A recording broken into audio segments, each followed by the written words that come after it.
नमस्कार दोस्तों, स्वागत है आप सभी का। दोस्तों, जैसे कि आप जानते हैं, इस समय बीएलओ से पीएससी और डीएससी का सत्यापन कराया जा रहा है। पीएससी यानी फ़ोटो सिमिलर एंट्री, डीएससी यानी डेमोग्राफिकल सिमिलर एंट्री। पीएससी में फ़ोटो एक तरह के होते हैं, डीएससी में नाम और अन्य विवरण एक तरह के होते हैं। तो इसका सत्यापन आप ऐप से भी करते हैं और ऑफलाइन चेकलिस्ट के माध्यम से भी करते हैं। लेकिन कई बीएलओ इसके कॉन्सेप्ट भाव कोई नहीं समझ पा रहे हैं कि इसमें करना क्या है।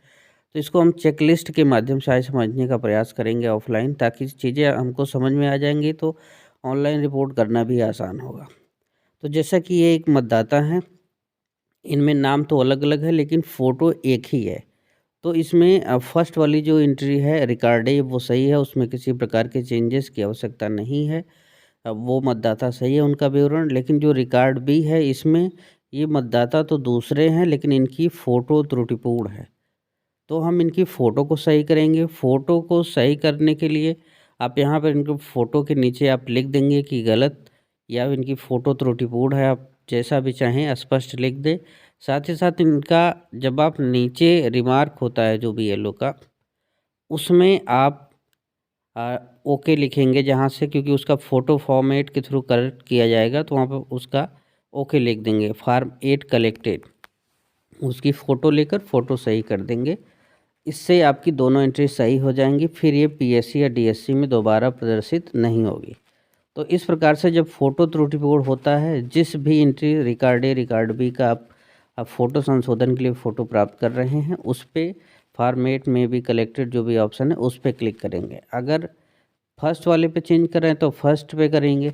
अगर मान लीजिए दोनों एक ही है, एक डिलीट होगा तो फॉर्म 7 जनरेटेड वाले पर ऑप्शन पर आप टिक करते हैं या पेपर पर मार्क करते हैं। इस प्रकार से एंट्री होती है और इसका सत्यापन होता है।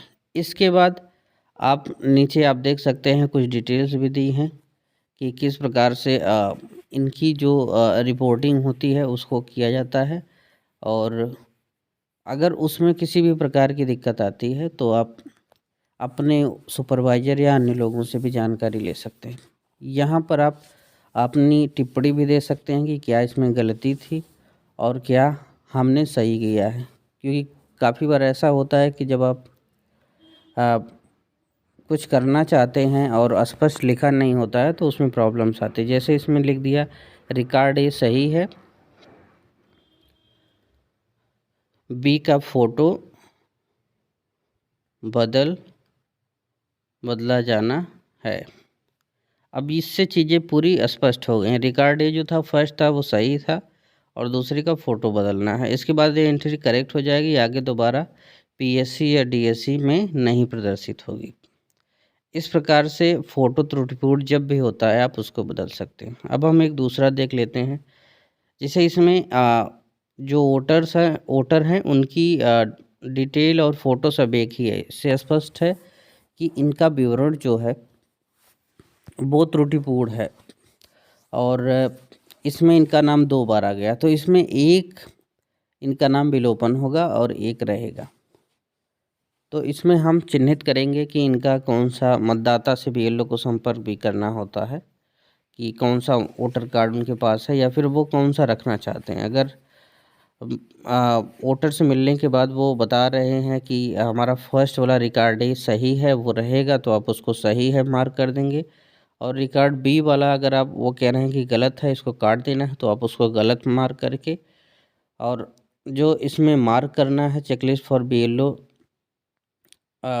ऑफिसर वाले ऑप्शन में, यहाँ पर आप फॉर्म 7 में भी जनरेटेड वाले ऑप्शन पर क्लिक कर देंगे।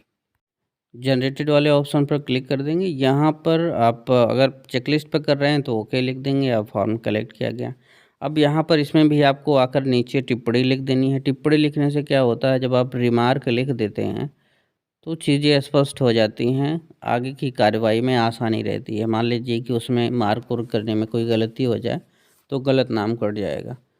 तो record A correct and form 7 collected, आपने लिख दिया कि रिकॉर्ड ए जो था इनका करेक्ट था और form collected for record B